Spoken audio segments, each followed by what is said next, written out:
Hello and welcome to Shooting the Breeze, episode 11, the formal gun podcast of WaltNPA.com. And as you can see, I'm alive and I made it.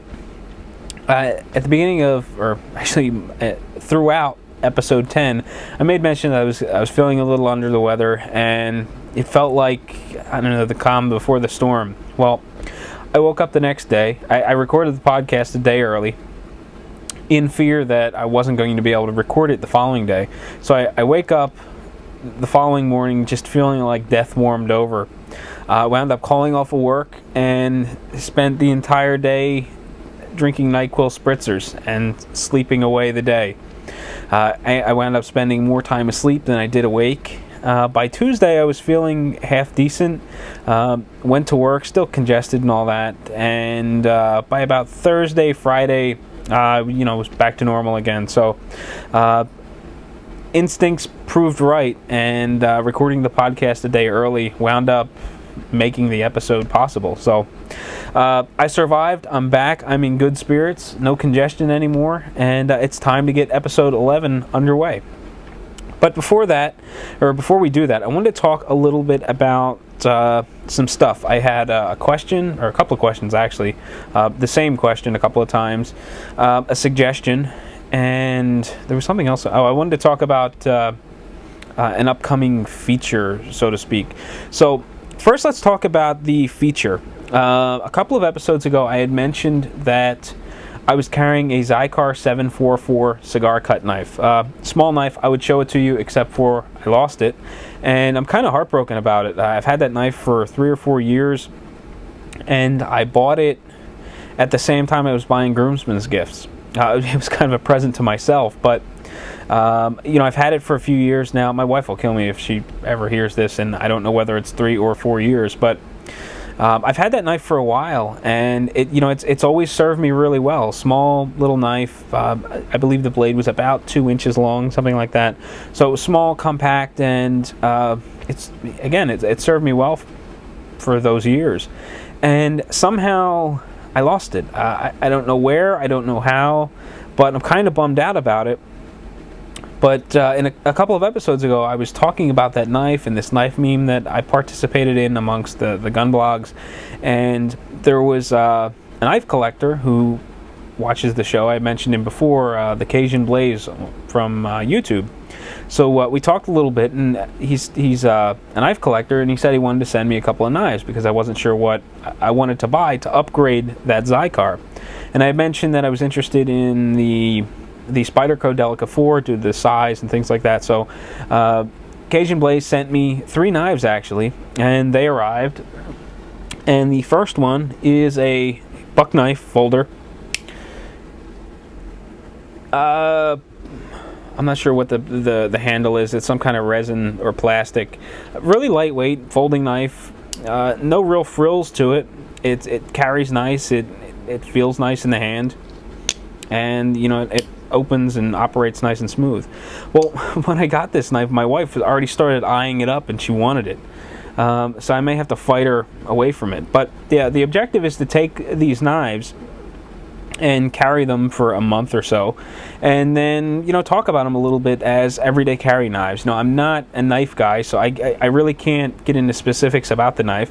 I can only tell you what I liked about it, what I didn't like about it, what worked for me, and just sort of play it by ear. So the knives I'm going to be using are the buck knife folder, the knife that I've been carrying with me a lot, which is the Spyderco Delica 4, which again Cajun Blaze sent, and this is actually the knife I was looking into buying, and this thing has been fantastic. I've been carrying it around ever since I got it, and I'm really thrilled with it. Had I bought this knife back when I was kind of looking at knives to purchase as everyday carry knives, I think I would have been really happy with it. I'm just really happy with it thus far, and the most incredible thing he sent me was the Spyderco Native 4, which I'm just infatuated by this knife. I don't want to carry it just yet because I'm afraid I'll scratch it or something. It handles really well. It feels fantastic. It looks incredible. I'm just fascinated by this knife. or infatuated by it. Every time it's near me, I pick it up and flick it open and play with it, and I'm driving my wife crazy because for a little while it was in the dining room. I was picking it up off the hutch and playing with it, and keep opening it and closing it. But eventually I will start carrying this one once I get done with the Delica 4.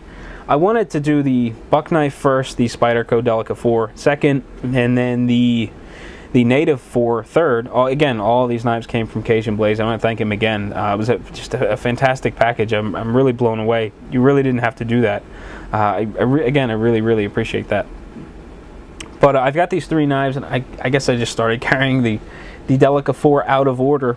So, I'll probably carry the Delica 4 for a month, 6 weeks, something like that, and then feature it on the podcast and, talk about the pros and cons, what I like about it, what I didn't like about it, and then I'll go through the motions and do that with all 3 knives.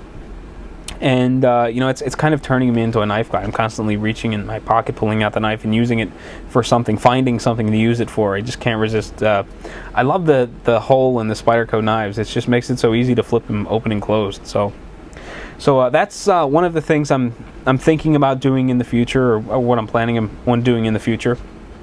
So again, thank you, Cajun Blaze.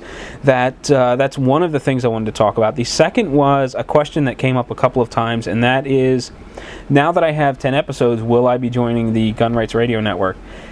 I got in touch with Mark from the Gun Rights Radio Network, and I talked to him a little bit about the requirements of the podcasters. What's involved. Do I need to post a banner on the website? Do I need to run so many Gun Rights Radio Network advertisements throughout the show? How all does this work? Because I'm interested in joining, but I want to know the finer points ahead of time. I don't want to just kind of dive into this. So I got to talking to Mark for a little while. We discussed it. The requirements seem very fair. So I submitted all my information, and I'm just kind of waiting to hear back. If I get the green light, then I'm going to roll on into the Gun Rights Radio Network. If not, it'll be a little disappointing, but life goes on. So at this point, just waiting to hear back from Mark, and then you'll know as soon as I know. With any luck, I'll get an answer by the time I record episode 12. So if I'm in, I'm kind of excited, and I want to roll into it right away. The other thing I wanted to talk about before we get started, was I got a suggestion from Corey. If you pay attention to my blog, you'll notice comments pop up fairly regularly from C. Zerby. And Corey is a friend of mine. We get together every now and again to smoke cigars at a local cigar shop, and we've gotten together shooting one time. We haven't gotten together since, so I don't know whether I accidentally swept him with a muzzle or he just doesn't like me. But hopefully I didn't sweep him with a muzzle. But for one reason or the other, we need to get together to do some more shooting. But I was talking about having a little bit of difficulty coming up with news articles and self-defense articles, and Corey mentioned that since we're in an area on the east side of Pennsylvania, we've got Reading, Allentown, Philadelphia, all in relatively close proximity to us. Actually, Reading, we're practically in it. But why don't I do something local for the Pennsylvania viewers in the audience? So I thought about that, and I wasn't quite sure how I want to handle it. I definitely want to incorporate some sort of Pennsylvania news, whether or not it's a reoccurring thing or in addition to the news that I do. I'm really not quite sure how I'm going to do it. The way it happened to work out this episode, I've got 2 pieces of Pennsylvania news, not on purpose. One of them was on purpose. The other one was just interesting, so I incorporated it into the news anyway. But I don't know if I want to do the regular 3 pieces of news and then an additional 1 for local news, because there's got to be something going on between Pittsburgh, Philadelphia, Allentown, and Reading, and all of the larger cities in between. There's just got to be some Pennsylvania news. It's just a matter of me digging it up. So if you have any input on that, whether or not you want it incorporated into the 3 news pieces, or if you want to see the show expanded a little bit and get a little over an hour, I'm really interested in hearing your feedback on how I should handle that, or what you think. So that is all of the stuff I wanted to talk about ahead of time, and I realize I've been talking for about 10 minutes when I should have been lighting my cigar and stuff, but I'm going to take a quick break. I'll be right back, and we'll get started with the news and episode 11 of Shooting the Breeze. All right, well, it is time to roll into the news. So, first and foremost, I have an article entitled Beyond Politics, Let's Go Shooting. And this comes from the Montana Cayman, I believe it's pronounced.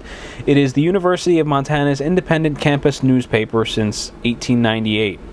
I'm not very fond of this particular website, mainly because they have like this college sports network playing in the corner. It automatically starts playing and loading, and advertisements play, and it's a bit of a mess. However, the opinion article was pretty interesting, so I thought I'd read it. So this was published on Tuesday, October 11th, and it was written by Kyle Smouch, not quite sure how to pronounce it, but it goes on to say, banning guns addresses a fundamental right of all Americans to feel safe. Unfortunately, California Senator Dianne Feinstein's misguided view on firearms is a sentiment shared by many Americans. Here in Montana, guns are an established part of our tradition and culture. Every Montanan is expected to own guns and support the Second Amendment. But why? People who advocate for strict regulations, like Senator Feinstein, either fear guns or rest their arguments on wishful thinking.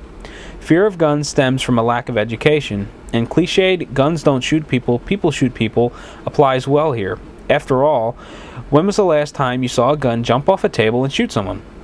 Note to the idiot who shot another person on campus earlier this year: be safe and use common sense when handling firearms. The logic that people would be safe if guns were banned or highly restricted is not only flawed, it is dangerous. Take an extreme example. Say all firearms were outlawed tomorrow. Who would turn over their guns to authorities? Law-abiding citizens. Who would ignore the law and keep their weapons? Criminals. The idea behind gun control is keeping firearms away from the dangerous people. But a gun ban would only disarm law-abiding citizens, leaving them at the mercy of criminals who already break other laws. After all, law enforcement rarely shows up at the scene of a crime before a crime has been committed, and a police presence after you've been victimized is poor consolation. Granted, not all gun regulations are bad. Some things, like restricting people who are mentally unstable from buying firearms, are common sense. We should focus on enforcing existing good rules, not creating new restrictions based on flawed ideology. Besides, we already have too many laws restricting citizens' fundamental right to self-defense. For example, felons are prohibited from owning firearms, but felons' crimes vary widely. Did you know that you can get a felony for making a sparkler bomb or using a fake ID that doesn't have your own name on it? It doesn't make sense to take away the same rights from a 20-year-old college student buying beer at a gas station and a serial killer. If guns are outlawed, only the government will have guns. Only the police, the secret police, the military, the hired servants of our rulers, only the government and fellow outlaws, and a few outlaws. I intend to be among the outlaws. Edward Abbey's quote illustrates what history has repeatedly shown through events like the Holocaust and those that occurred in Soviet Russia, that an unarmed citizenry is defenseless against a tyrannical government. If our basic right to own firearms was ever taken away, you can bet that there would be more than a few outlaws in Montana, myself included. And Senator Feinstein, I feel much safer being armed than defenseless. Now, who wants to go shooting? So this is a really interesting article, and I had no idea that it was a felony to use a fake ID or make a sparkler bomb. I don't know what a sparkler bomb is, but I would hope that it's relatively harmless in the case of this article. So yeah, he makes a great point in that a 20-year-old college student using a fake ID to buy beer is a felon and has his rights stripped away just as a serial killer would. So, pretty interesting article. A lot of this echoes the way I feel about firearms. So, I just wanted to share it. I thought it was well written and, had a lot of valid points to it. All right, let's roll right into news item 2. Now, this is the news item that I kind of pushed in here because it's Pennsylvania based, and I wasn't sure what I wanted to do, whether I wanted to add a news article to the tail end of this news segment, or if I wanted to incorporate local news into the 3 pieces of news. So I sort of incorporated it into the 3 pieces of news this time around to keep the show around the same length. So this one comes from phillyburbs.com, and it is entitled Newtown Township. Newtown Township's ban on guns in parks challenged. This was published on Sunday, October 9th, and it's written by Danny Alder. And this goes on to say, Newtown Township officials are working to fix an old law on the books that prohibits people from bringing guns into township parks after a Bucks County man said the ordinance is illegal. The township received a letter this summer from a Northampton man who claimed that a provision in the township's code violates Pennsylvania law, according to the township solicitor, Jeffrey Garton. Garton looked into the matter by reviewing some cases and speaking with the Pennsylvania State Association of Township Supervisors. All of my research indicated that he was correct, Garton said. Newtown Township Code says that no person shall bring into or upon the park system, nor have in his or her possession any revolver, pistol, rifle, shotgun, firearm, or other weapon that discharges projectiles either by air, explosive force, or by any other substance. State law states that no county, municipality, or township may in any manner regulate the lawful possession or transportation of firearms when carried or transported for the purposes not prohibited by the laws of the Commonwealth. We are working on revising that ordinance, Supervisor Chairman Rob Clairvaux said in a brief comment to the newspaper. Garton said that he is preparing an ordinance to rectify the issue. He said that the new township ordinance would prohibit people from discharging their firearms, which he said the township is able to regulate. Garton said that a draft of the ordinance should be before the Township Board of Supervisors in a month or so. Officials said that prohibition provision in the ordinance dates back to at least the mid-1990s, well before any of the current supervisors were on the board. Gun rights advocates across the state have questioned local laws preventing people from carrying guns in parks in recent years, according to the news reports. And that is the end of the article. Now, if you remember a few episodes back, I talked about a Florida law that was put on the books that basically said, look, all you municipalities, townships, cities, if you don't get all of these illegal laws off the books, we're going to start pressing you. The people in charge are going to be subject to fines and pulled out of office. We don't have that in Pennsylvania. So what winds up happening is we have all these different municipalities and townships and things that make up their own laws as they go. Some of them are date back from the 90s. Other ones, they just slap no gun signs up in places they don't belong and kind of do what they want, and there's no repercussions. Now the only thing that can really happen is someone can be charged with having a firearm in that place where where the state says they're permitted but the township does not, and then they challenge it through the court system, and then they either sue the township or municipality to get the law thrown off the books and whatnot. So what you see is a lot of Pennsylvania gun activists are seeing these guns prohibited signs, and then they're contacting the mayors or the township supervisors, whoever is in charge of getting these things off the books, and they're kind of pressing them. Look, this is illegal. I just wanted to bring it to your attention. In the event that someone is charged with a crime or charged with having a firearm in such and such a place, your township, your county, you could be subject to a civil lawsuit and yada yada yada. Some township supervisors or committees sort of just blow it off, and we're not going to change the way we're going. Guns aren't permitted in our parks, and we don't care what the state says. And other ones seem to do something like this, and they try to get the law off the books and put something else in its place. Now, I don't know what the purpose is of putting a law on the books that says you can't discharge a firearm in that municipality. Maybe I could be wrong, but I thought that was a law higher up that you couldn't just go around shooting guns. So I don't know where this new law is really necessary, but it's one of those interesting scenarios. So you can't discharge the gun in the park. So what happens if you're in a self-defense situation? Do the police officers kind of look the other way because it was a self-defense scenario, and they don't charge you with, or the DA doesn't charge you with firing a firearm in the park? Or, how all does this work? I'm not quite sure how the legal system works with all of this no discharging firearms ordinances. But at least we have one municipality or township that is looking to get a bad law off the books and rectify the situation. I wish more places in Pennsylvania would do this. Actually, I kind of wish we would see a law kind of like Florida does, where there are repercussions for putting laws on the books that really don't belong there. I mean, it's not like all of these laws are outdated. When a new park is built or something, you see these signs get slapped up, and it's not cool. As a gun owner, I never like seeing a sign that says "No guns allowed," when I know that there's no state law that says I can't bring my gun into this particular park. I mean, I'm going to carry my gun in the park, in the township park anyway, unless the state tells me otherwise.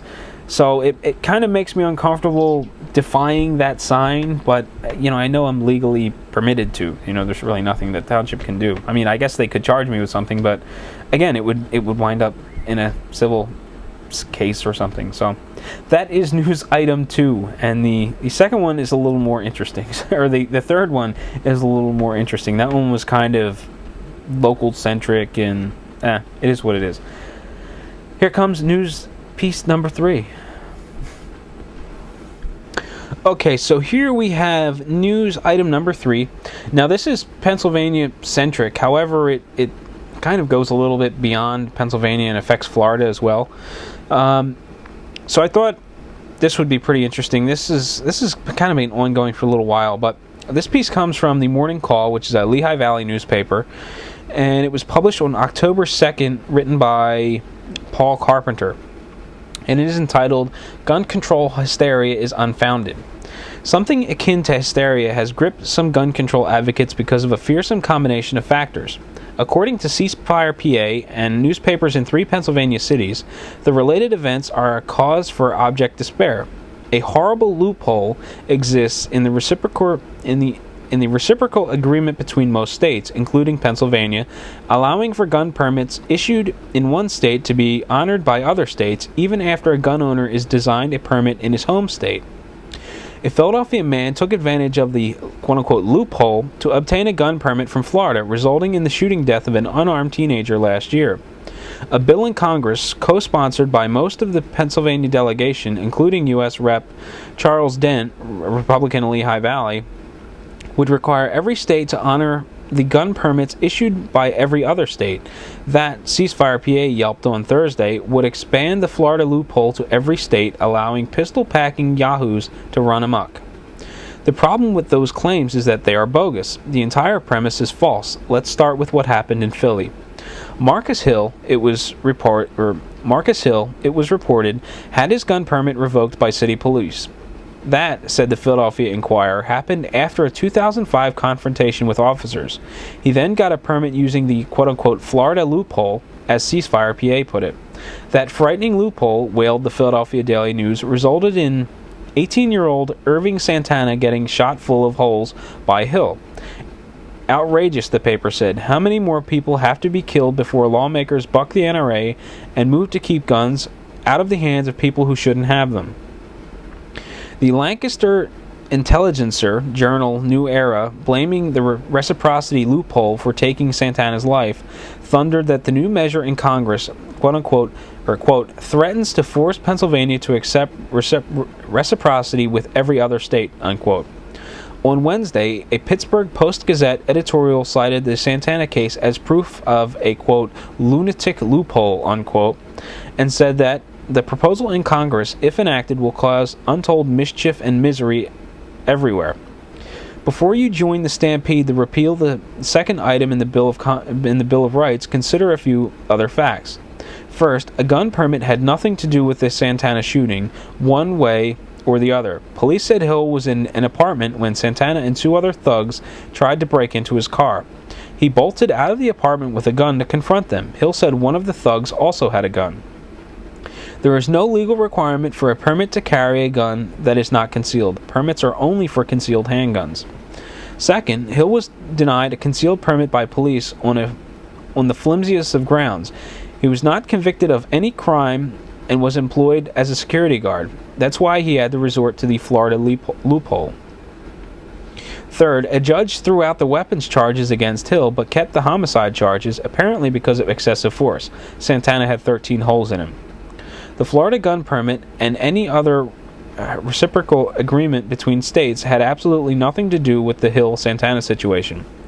Legally, the situation would be exactly the same if there were no reciprocal agreements, no loopholes, or no gun permits whatsoever. The gun control frenzy in this situation is based entirely on fraudulent arguments. A few other points need to be raised. Those who justify gun control by saying the Second Amendment applies only to a militia, which they say now refers to the National Guard, apparently cannot read. The people who drafted that amendment, notably James Madison and George Mason, explicitly and clearly defined militia as those armed citizens who are not under government control. Does that sound like the National Guard to you? In Switzerland, virtually every law-abiding citizen is armed. Mexico has a rigid gun control and only government authorities can legally be armed. In terms of crime problems, which of those 2 societies do you think has a better approach? Gun permits are licenses that apply only to the privilege of concealed guns. Rights and privileges are not the same. Self-defense is a right. Driving a car is a privilege. Free societies can never let government restrict rights for the sake of expediency. I'd like to see what certain newspapers would say if someone suggested that free press rights should be exercised with only a license issued by government. And that's the end of the article. And I got to applaud this guy. That's fantastic writing. Usually, when you see gun articles in like the Allentown newspaper, the Philadelphia newspaper, the Reading newspapers, they're all anti-gun, and they're never much of a pleasure to read. In this case, I was just cheering this guy on as he was writing the article. Lately, it's been going on for a little while now, but there's just been screams from all of these different newspapers about this Florida loophole. And basically what they're saying is that people that are denied license to carry firearms in Pennsylvania are then going to states like Florida and getting a non-resident permit, and then of course they can carry in the state of Pennsylvania because Pennsylvania honors the non-resident permit in Florida. So people are getting up in arms. Well, these people are breaking the law. Well, in Pennsylvania we have, I forget how it's worded, I really should have looked it up, but there's a provision in when you apply for your license to carry firearms that says that the sheriff or the issuing party, I believe it's the sheriff in all counties, but the sheriff can deem you unfit or not. It's written in such a way that the sheriff can say, well, you're not really the type of person that should be carrying a gun. I don't believe you're fit, and basically they can yank your permit or just not give you one.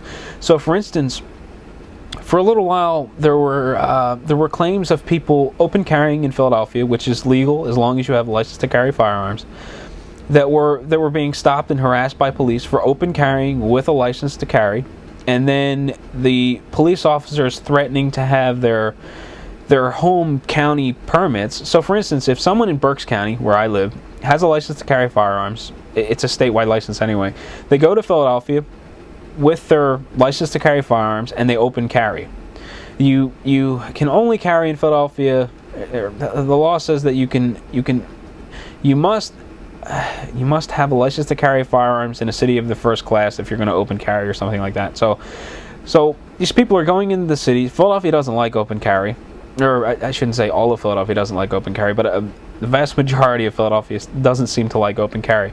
So they go in, they have problems with the police, and then the police threaten to get in touch with the issuing sheriff's department and having their license pulled under these grounds, because the sheriff can determine that, or can say that, this person is unfit, and pull the license. And it could be anything. You could get into an argument with a police officer, and then they could then press the issue with the sheriff that, hey, this guy is unfit, he shouldn't be carrying. I really wish I knew what the specifics said. But anyway, it's fortunately a lot of counties in Philadelphia don't operate that way. Sheriff Weichert in Berks County has been fantastic. I got my license to carry, I believe it was right before he got into office, and I think it took me about 3 weeks to get my license to carry. I printed the paperwork off from online, filled it out, sent it in. I got the card back, or I got the paperwork back, and then just had to go get my picture taken and stuff. However, since Sheriff Weichert has been, I believe his name is pronounced Weichert, but since he's been in office, or since he's been sheriff, he's really streamlined the process. My brother recently got his license to carry. I believe he said it took him about 15 minutes, and in my county, it is basically a why you wait situation. Head on over to the sheriff's office with all of your paperwork. They'll do the background check right there for you. If everything comes back clean, they take your picture, hand you your license, and you're good to go. And that's fantastic. In addition, he's set up satellite offices throughout the county.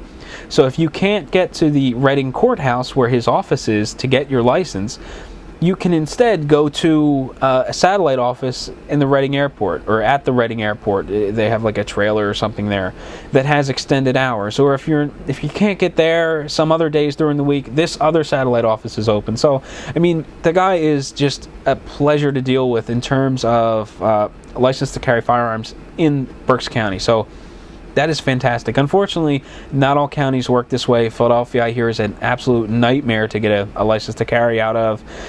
Delaware County, I hear, is more or less the same way.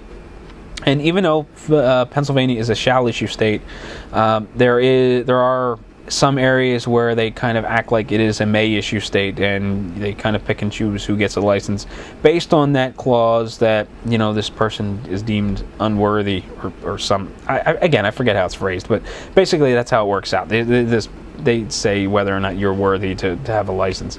But again, this whole Florida loophole thing, and now this national thing, is got all these local papers up in arms. Oh, they're gonna.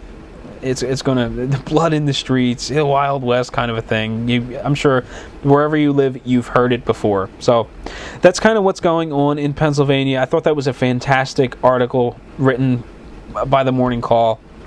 And again, I just got to applaud that article. That was great. That put a smile on my face. And that is the news. Well, now that the news is over, you're a fan of the podcast or have watched it for more than one episode, you know that now I do featured content.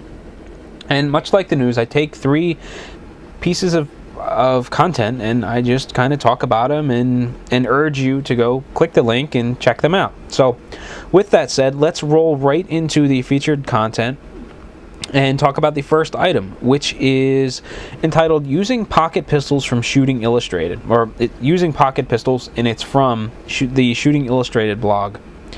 And what this is it's video from gun sight instructor Ed Head demonstrating the proper ways to handle an ultra-compact pistol for self-defense.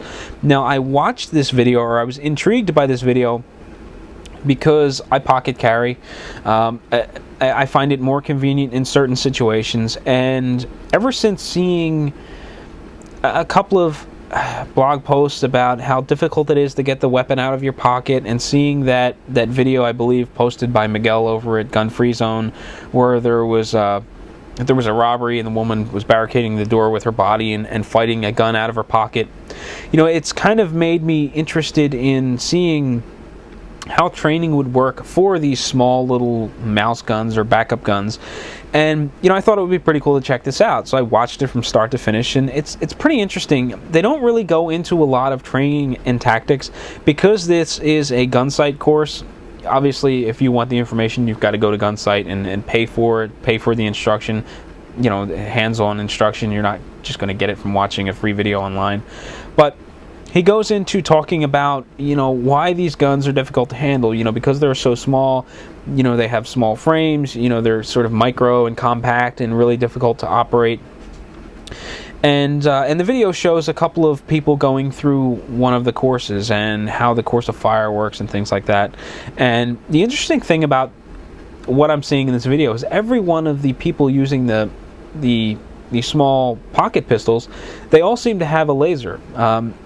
The Smith & Wesson Bodyguard comes with a laser. The Kel-Tec comes with an optional, well, it's an aftermarket laser. I don't know if it's actually made by Kel-Tec or Crimson Trace, but a lot of what you're seeing in this video is all, you see the laser come out as the people are operating the guns and things like that. So it's interesting to see training in which you're using that laser actively. With my Smith & Wesson Bodyguard, I guess I could train it in my muscle memory to use my index finger to hit the laser button. However, there's not a real hard defined click or anything like that. So if you hit the button, you don't know whether the laser is going to go on or not unless you actually see the dot. There's no real report. You don't feel it click or anything like that. You just kind of hit the button, and sometimes the laser goes on, sometimes you need to hit it a couple more times. So when I've been training with the Bodyguard, I actually haven't been using it, and the only time I've planned on using that laser is if it were dark, and I couldn't really see the front sights well. So when I practice with my backup or my pocket pistol, the Smith & Wesson Bodyguard, I'm using the sights, and I'm actually practicing really close. So a lot of times I may not even be using the sights. I'm close enough to reach out there, and if I miss at the range that I'm at, something's got to be wrong. So I'm training really close. I'm practicing a little further back where I have to actively use the sights and things like that. But personally, I think if it ever came down to it, the only time I would try to get that laser on is if it were dark and I may not be able to fully see those sights. So it was really interesting seeing this video at I don't know whether if you would call it an accredited training facility, but they are very well known and they're held in high regards by a lot of people. So to see some video on properly using these type of weapons in a training situation, I thought was pretty cool, and it was definitely worth checking out. So click the link, head over to Shooting Illustrated, and watch the video from Gunsight. Alright, the second piece of feature content that I have is actually kind of a twofer. Both of these come from the same blog, and I didn't want to break it up into featured content piece 2 and featured content piece 3 from the same blog. So I kind of combined them because they're relevant to one another, and they're kind of interesting. They both come from Miguel over at Gun Free Zone. And I really like Miguel. He seems like a really cool guy. He puts out a lot of information. I follow his blog on Google Reader. He's got multiple updates throughout the course of a day. A lot of his stuff is short and sweet. Some of it's really interesting and thought-provoking. Some of it's kind of just funny and a little, gun-related picture. And it's kind of got a real easygoing groove to it. It's a blog that I just enjoy reading.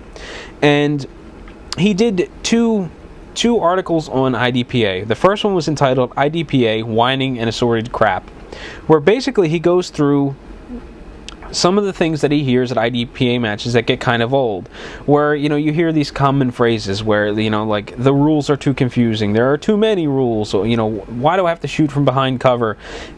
This sport is not fast enough and the round count is too low. So it's kind of like these little whiny arguments that he hears throughout the match, and his basic response, well, the rules are too confusing. Well, you're not being asked to write a paper about the philosophical ramifications of the rules, just follow them. And he goes through all these points, and it's kind of fun. It's interesting. I shoot USPSA. I've never done an IDPA match. And again, I've got to preface that by saying I've only shot 2 USPSA matches, but every now and again you hear little complaints and here and those, and when you hear those little complaints, they're always the same thing. Well, that shot's too far, that's for rifles, that's not for that, that's not meant for USPSA, or things like that. And it's just sort of interesting where in both sports you get the same sort of little complaints, and he just kind of addresses them as if he's just gotten tired of hearing them over and over and over and over again. The second one is entitled IDPA Safety Officer Tips, and basically he goes through He goes through some of the things that you will encounter as a range officer, as a safety officer, and then he sort of adds a little bit of information to it. So, for instance, point 1, learn the damn rules and keep the rule book nearby. And why is he saying this? Well, because you will eventually interact with a range lawyer, defined as a shooter, that will try to eke an advantage by arguing the rules rather than shooting better, and he goes on and on and on. And he, and it's not like he's complaining about these things. He's telling you things that you're going to experience as a safety officer, and here is why you're going to experience them, and this is why you should prepare for such and such a complaint popping up or an issue popping up.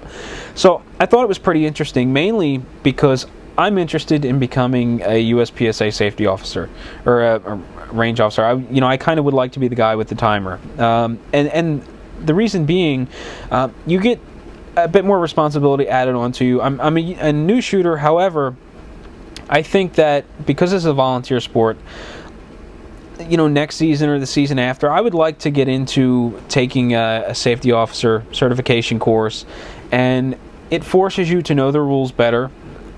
Obviously, I could know the rules better by not being a safety officer, but I just think it gives you a more interesting, finer look into the sport, and it sort of allows you to break it down a bit more, or it forces you to break it down a bit more as you're really watching each individual shooter and you're assessing what they're doing, things like that. So because it's a volunteer sport, I would kind of like to help out, and at some point, whether or not it's 2 seasons into shooting or 3 seasons into shooting, I would like to become a USPSA safety officer at some point in time. And I thought this kind of related to me, even if I'm not looking at becoming an IDPA shooter or safety officer. So there is kind of some overlap between the sports, and I thought both of these articles were interesting. So head over to Gun Free Zone. I'll provide both links and you can check them both out. And after you get done checking out these 2 posts, look at all the other stuff that Miguel has over at Gun Free Zone, and subscribe to his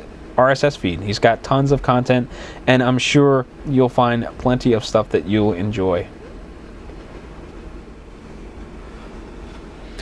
Well, it's time for the last piece of featured content, and this one's kind of interesting. It seems to have created a bit of a ripple in the gun blogosphere, and it's kind of interesting to see all of the reactions. Some people seem very, very upset by it, and other people just seem to kind of be laughing at it. And that is a recent video released by Hornady. A few weeks ago, they released this little teaser video saying that something was coming. And I believe they showed video of a guy's in like a junkyard, and there's some commentary. You've got the serious narrator talking over this guy who's sort of crouched down beside a junker car, and he pulls out a 1911 or something, and then the video abruptly ends, and it says like coming soon, something coming soon. And then a couple of weeks later, which may have been something like last week, Hornady extended that video, and then they showed you what they were promoting, which was basically this Zombie Max ammunition. So the video continues where, he pulls the gun out, he points it, and then they cut to a zombie scene. You see a hand reaching out of the ground, and then, zombies are coming out of the woodwork. They're coming at him from all directions throughout the junkyard, and he starts shooting them. And then, at the end, they're talking about this Zombie Max ammunition, built for the zombie apocalypse. It's not intended for human targets. It's for the undead only. And they're really, really pushing that this ammunition is for zombies. It's got kind of cool packaging. It says Zombie Max on the box and things. It's got a green, I don't know whether it's like a polymer tip, but the tip of the bullet is green. And after that video was released, I thought it was kind of cool. I shared it on Google+, and there were a couple of blogs that I started seeing pop up talking about this video, and then there were a couple more, and you, on one side, you see people getting really upset. They're saying that Hornady is jumping the shark. Here's a serious company with a serious product, and now they released this gimmick. And zombies are so last week. The new cool thing is this. So, zombies are the equivalent of shimmering vampires, and they're getting upset at at Hornady for releasing this gimmicky product. And then on the other end of the spectrum, you have people that are kind of looking at it like I am. It's just kind of funny. It's a gimmicky product. It is what it is. So I looked into it. I think a box of 9mm was something like $16.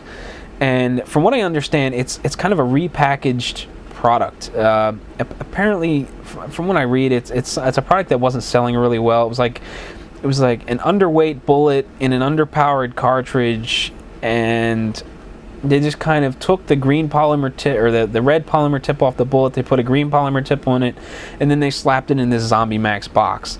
So you've got this gimmicky product that some people seem to be getting really upset about. I mean, I read a couple of blog posts where it sounded like there were a group of people ready to take up arms, grab their pitchforks and torches and mount and march on the Hornady office building. And then again, on the other side, you've got people that's kind of laughing it off. And then of course you've got people in the middle. And there's just a variety of stuff, and I thought it was really interesting, all this combative, or not really combative, but, back and forth talking about this product. And it is a gimmick, but you need to look at, personally, I'm looking at it like this. It's around Halloween. They're coming out with a gimmicky zombie product around Halloween. It's a product that's not moving. If it is a product that's not moving, they're just repackaging it to get rid of it. They're not selling it at the price of some of the other personal defense products. At least I remember paying more for personal defense. I guess it's FPD Hornady ammunition. I think critical defense is a little bit more than this other stuff. So, I mean, they don't seem to be hitting you really hard for this stuff. Then again, I could be wrong. I don't know what the price structure is for Hornady product, but it just seems kind of cool. I mean, if I were to walk into, personally, I wouldn't order this stuff, but if I walked into a gun shop and there was a box of Zombie Max ammunition sitting on the shelf for $16, I might buy it. And why? I'm not going to go buy it to take to the range and start blasting off, or load it in my personal defense weapon. But it's just one of those kind of gimmicky things you stick on a shelf. I mean, I kind of see it the same way I see this print behind me. It's a print from the Oatmeal on the pluses and minuses of working from home. I got another one on the origin of beer. A comical cartoon. It's just sort of decor. If you've got gun-related stuff in your man room or your man cave or your gun room, why not add a little Zombie Max box of ammunition? It's a talking point. It's a deadly talking point or dangerous talking point, but it's kind of cool nonetheless. It's just a decor item, I would think. I mean, I don't know how many people are actually going to take this stuff out and use it. And Hornady just keeps harping on that. This is for zombies only. Not like the zombie apocalypse is really coming, but it's just kind of one of those gimmicky cool things. If in December Hornady announced that they were coming out with Grinch Max ammunition, and it had a red and white sort of candy cane sort of polymer tip on it, and it was in Christmassy packaging, meant only for the Grinch if he decided to attack your house and steal your Christmas presents, I would look at that exactly the same way, and I might put that on my shelf as well. So I really don't mind a company coming out with a seasonal gimmicky product, as long as they're marketing it as a gimmicky product, and they are. They're saying this is for zombies only. This isn't for personal defense. This isn't for human targets or anything like that. So this isn't for target shooting. So it's, I don't know. I kind of see it the same way you see snow globes and stuff. You just buy a box and stick it on a shelf. It is what it is. I don't know. I thought the video was well done. It's kind of kind of a played out, tired scenario that they show in a junkyard with zombies coming at them. But the product itself, I think, is kind of cool, even if you'll never use it and it may or may not be a waste of money. I don't know. I think it's kind of cool, and I really hope they do come out with a Grinch Max, because if they do something like gimmicky every year and make it a collectible item, I don't see a problem with that whatsoever. I mean, I don't know, maybe I'm looking at this from a completely different angle, but hit up the comment section and tell me what you think of the Zombie Max ammunition. Is this something that you would buy to stick on a shelf, buy just to have, just for that little gimmicky factor. I mean, zombies seem to be big with shooters. You got zombie targets. You got these three-dimensional bleeding zombie targets that people buy. It seems to be part of the gun culture. So if a company is going to try to get rid of, I don't know, stock that's sitting around, if they're just slapping a new bullet or a new polymer tip in it, and they need to move this stuff out of inventory, I don't really see a problem with it. But again, hit up the comment section and tell me what you think of the Zombie Max ammunition. Also, tell me what you think of that Grinch Max ammunition, because I don't know, I kind of want to get me a box of that. All right, well, now it is time for the cigar and drink pairing of the episode.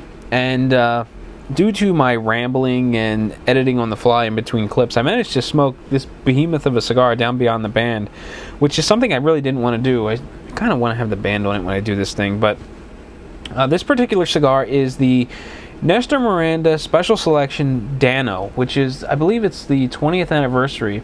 This cigar is from the 20th anniversary edition. A couple of years ago, Miami Cigar did this really interesting thing. I think it was a great marketing strategy. They took all of their Nestor Miranda Special Selection dealers and they sent them a box of Dano, or at least one box of Dano. And there were instructions that said, any customer that comes in and buys any cigar from you is entitled to one Nestor Miranda Special Selection Dano for Nestor Miranda Day. And it was a great way to get the product out into the hands of new consumers.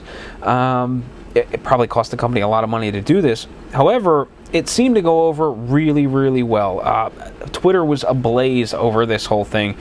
People were trying to find stores that hadn't run out of stock and get out and get their free Dano.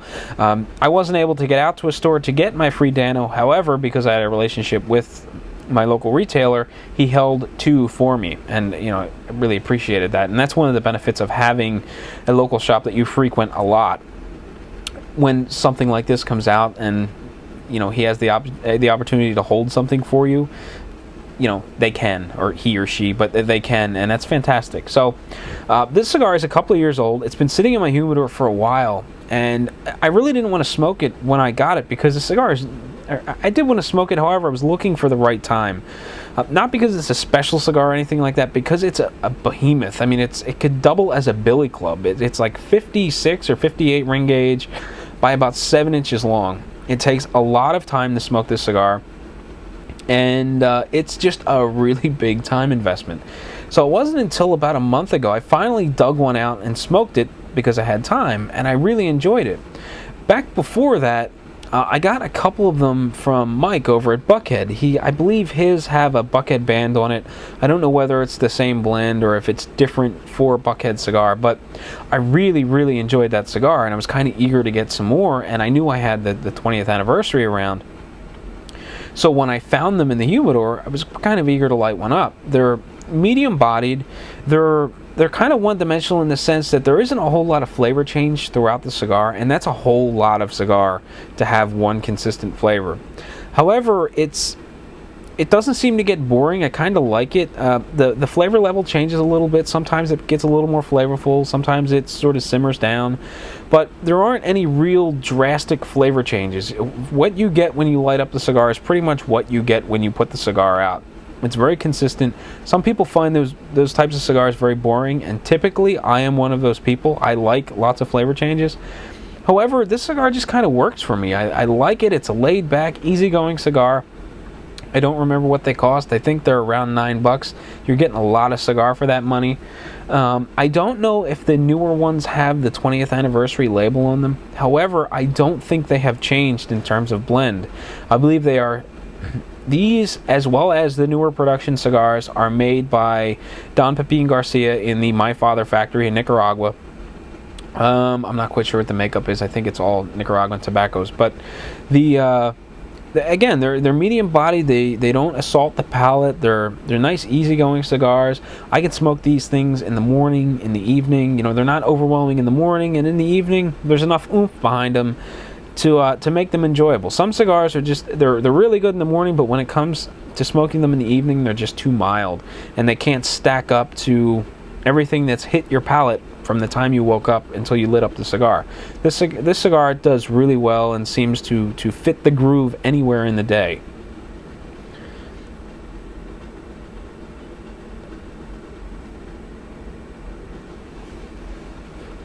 Now, I'm not quite sure what the production is. I don't see these cigars very often. Actually, matter of fact, last time I was at my local cigar shop, it's been a little while, I believe there was a box of Dano on the shelf, and I think they were between $8 and $9. If you're interested in trying them, I know that Mike over at Buckhead has some variety of the Dano. Whether or not it's the standard Dano or it's one with a Buckhead band on it, I'm sure that Mike has them, or at least he had them at one point in time, and he didn't seem like he was concerned about running out of them. So they seem like a standard production stick that he's got on a regular basis. So if you're interested in trying them, pick up the phone and give Mike a call over at Buckhead. His number is 404-844-0400. You can also reach him at Buckhead Cigar on Twitter. And his website is Ask the Cigar Guys, and basically there is where he has a listing of the items that are on sale. You still need you don't order online. You pick up the phone, you call him, you give him your information, he packs his stuff up and ships it out to you. And I know I mentioned Buckhead a lot. Buckhead Cigar isn't a paid advertiser, but Mike has really taken care of me. I had a really good relationship with Kensington Tobacconists, which was a local retailer in the Reading area. I used to go there every week, and I went there for about 4 years. Well, business wasn't doing so well, and Kensington closed. And it really didn't have a home shop anymore. And when I was looking for someone to fill that void, to be my local retailer, there were other shops in the area, but they had some issues here and there, or they were too far away. There was just, for one reason or another, they weren't the perfect fit. However, Mike just seems to have always wanted my business and treats me really well. If I need something, I just send him a note on Twitter. Hey Mike, do you have such and such in stock? And if so, can you send me a 5-pack? Can you send me a box? Sure, no problem. I've got them in stock. I'll ship them today. Pick up the phone, call him, pay the man, and my stuff shows up in a priority box, packaged really well with humidipacks and stuff. And stuff is ready to smoke when I get it. So I've been really, really happy with Mike over at Buckhead, and that's why I push him so much. He's just been really good as a retailer. He's a really nice guy. I've met him a handful of times for big trade shows and stuff like that. And I really like Mike, and I really want to push his business because he's treated me really well as a customer, and and everyone that orders from Mike seems to have that same impression of him. He treats them really well, and I'm happy to talk about Mike and tell you to head over to Buckhead to buy your Nestor Miranda Special Selection Dano. Now, with all that stuff out of the way, the beverage that I'm pairing this with is coffee. Nothing special. I just kind of felt like having a cup of coffee, and this stuff is new to me. My wife was over at Sam's Club, and she saw this big giant box of Keurig coffee.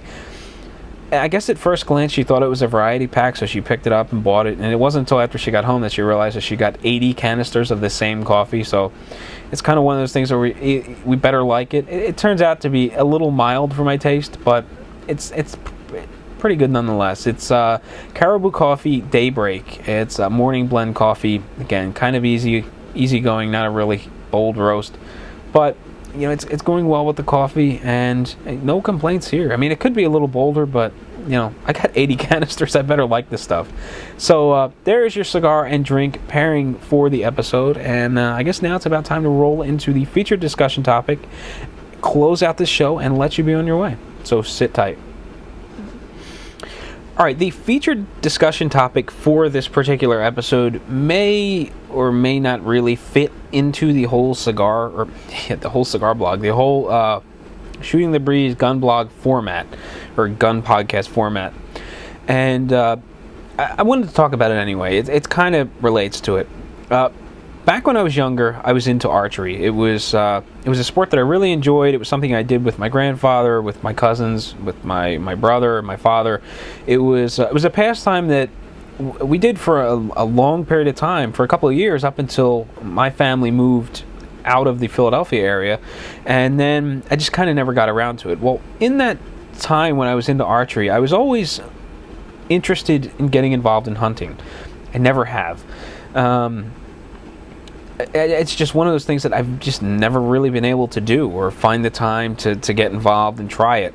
So over the years, I've been telling myself, I want to get involved in hunting. I want to give it a try, do something. I like venison. I want nothing more than to be able to bag my own deer and have my own meat in the freezer. But in Pennsylvania, there was a regulation that said that unless you had a hunting license prior to a certain date, you needed to attend a mandatory hunter safety course.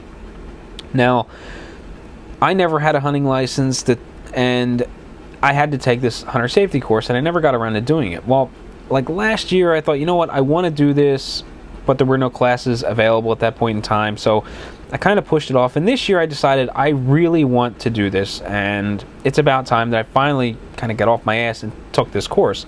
So this past weekend, I signed up. Actually, I had to sign up like a month and a half ago, and I wound up taking a hunter safety course this weekend, and it was kind of, because I waited so long to register, all of the classes in my area were filled to capacity. So I had to go about half hour, 45 minutes away to this other class up in Schuylkill County, and it was taught over 2 days. There was 4 hours on Friday night, 8 hours on Saturday. It was all classroom instruction. It got kind of long, but I thought it was really interesting, and it was really, really heavy on the safety aspect. I mean, you don't go to these classes and learn how to hunt. You go to these classes and you learn how to be a safe, ethical hunter. And where it sort of falls in line with the whole gun blog thing is there is a really heavy portion of the class dedicated to firearm safety, archery safety, and things like that. And I found the firearm safety portion of the class really interesting. I mean, I took an NRA basic pistol safety class. I've shot rifle before. I'm really comfortable with the idea of shooting rifle, shooting pistol, and I'm comfortable with the practice. So I really didn't think it was completely necessary. However, I really didn't mind a refresher. If there's nothing wrong with a refresher on safety, regardless of how much experience you have. So I went to this class, and I actually wound up learning a lot about muzzleloaders and flintlocks and how they operated and the different parts of the guns and things like that. And I got a chance to see some guns that I had never fired before and had only seen pictures of. Like there was they had an example of a flintlock muzzleloader. They had an example of an inline muzzleloader, things like that. They had pictures and diagrams and video showing you how each muzzleloader operated, and then they had a variety of rifles, lever action, brake action, bolt action, different types of shotguns, pump shotguns, semi-auto shotguns, brake action shotguns. And I thought it was great being able to sort of take a little refresher course on firearm safety. Now this class it's designed for the young hunter. It's just 12 hours is a lot of time, especially that 8-hour day. That was a really long day for a class geared towards 11 to like 16-year-olds. The stuff is they have skits and stuff, and it's very friendly to the younger crowd. It was kind of boring in sections for me, just kind of sitting there twiddling my thumbs, but I thought it was a really interesting class, and I really appreciated the firearm safety part of it. It was kind of interesting because their outlook was a little bit different than what I was accustomed to with NRA safety. So basically, for firearm safety, they had a SMART system, and I don't remember exactly what all the letters were, but it was like I believe it's 4 NRA safety rules. Muzzle control, keep your finger off the trigger, know your target and what's beyond, and always treat the gun as though it's loaded. And I believe that's 4. But the hunter safety course, I believe, was 5, and I think there was like a double emphasis on respecting the firearm and treating it as though it was loaded at all times. So it was, again, really interesting in that sense, because it was really heavy on safety, and I think it taught the younger crowd, well, even the older people that were there, or my age and older. There were, I think, the average age in the room was about 15 out of about 75 students. I think they said they had. So, I think this was a great way to give the younger crowd not so much hands-on safety, but really good safety instruction.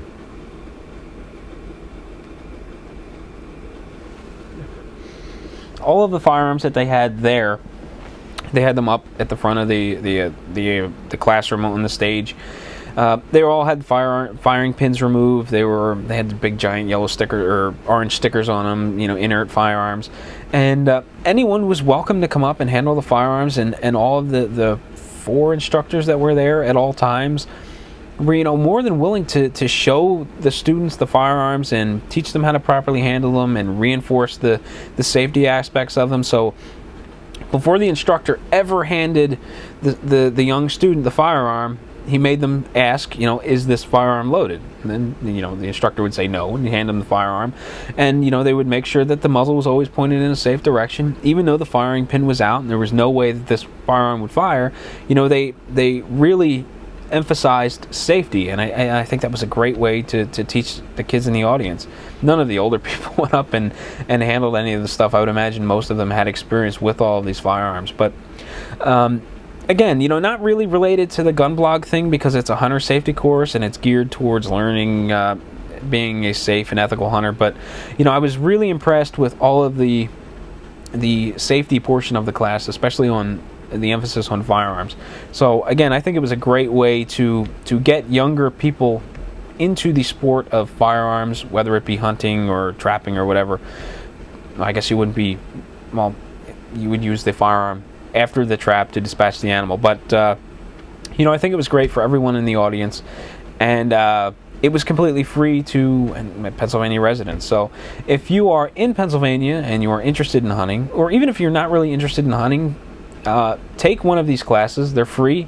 Just go online to the Pennsylvania website, state website, sign up, show up for the class, get free instruction on firearms and hunting safety, and make the best of it. Enjoy it. Take your kids. All of them seem to have a great time. So again, not really related to the gun blog kind of thing, but it was something I did, and I really enjoyed it nonetheless. So there is going to be the end of the show. I got kind of long-winded. This looks like it's going to be about an hour and 10 minutes, an hour 12 minutes, something like that. So a little bit longer than the usual episode, but I want to thank you for sitting through it and making it out to the end. You can pat yourself on the back for that. Appreciate it. Again, thank you for watching and the continued support of the Shooting the Breeze podcast from WaltNPA.com. I look forward to your feedback on my blog, on YouTube, pretty much anywhere that you can find me. I'm kind of all over the place: Facebook, Twitter, Google+, my blog, YouTube. So again, thanks for watching, and until next time, take it easy.